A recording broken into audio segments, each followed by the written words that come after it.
Hey everyone. So far we've been asking the computer to do exactly what we say. But what if we add a random component to it? For instance, what if the color of the paintbrush keeps randomly changing and we don't specify a particular color? Or if the size of the ellipse was random? Or even better, what if we had a button that we can press and every time we click it, it would randomly select a color for us to draw with? To do this, P5 gives us a function to use called random. We can call this function when we need any random number between two values. So let's see how this works. So I have a new sketch over here and I'm going to create a variable here called random number.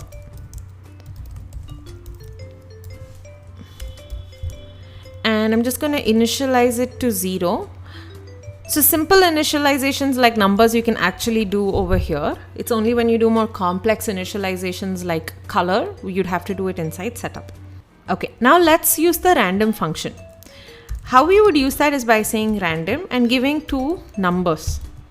Now, what this function does is it gives us back a number between 0 and 10. So let's actually go ahead and store that number in this variable over here. And what we'll do is we will print this variable so that we can actually see what number it is giving us each time. Since it's in setup, it will run only once. So every time we press play, we should get a new number ideally. So let's press play. So it's given us a number 8.0824 something. Now when I press play, 9.6, 8.5, 0.29, 1.8, and you can see that. Now let's use this concept to make a paint application where we have a brush that randomly keeps changing its size. So what we can do is let's just remove all this and go back to the base code and let's create a variable called brush size and initialize it to 1 for now.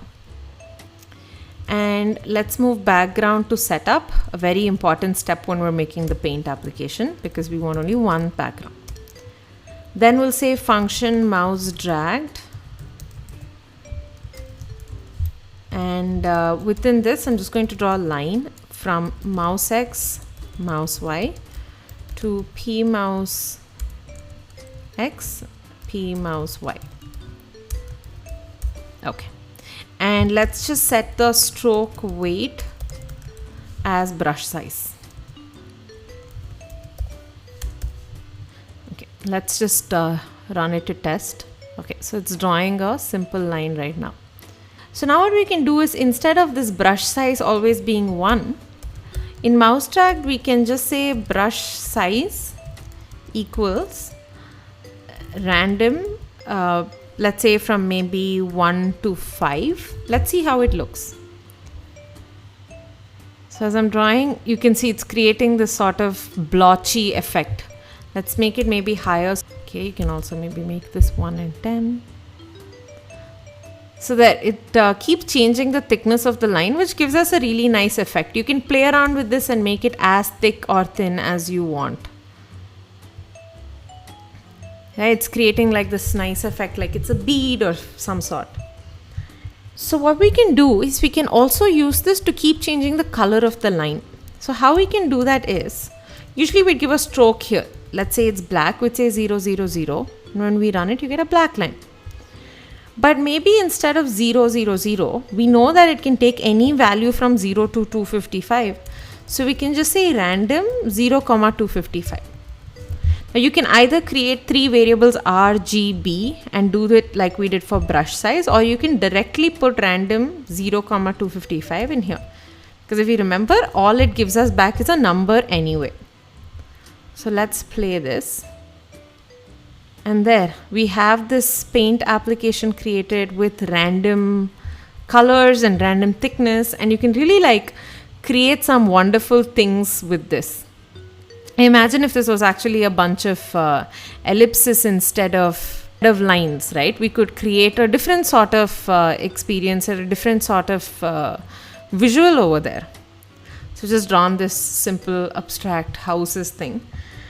But the beautiful thing about the random function is that you're now working with the computer. You are deciding the rules, but the computer is randomly generating the numbers that you're seeing.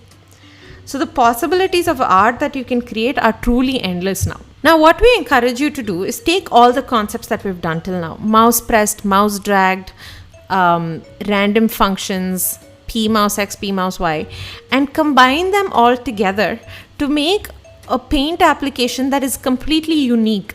So here's a few examples made by students of P5JS, and have a look at how each of the paint application is somewhat different. For example, this one only uses lines and one of the point is already fixed.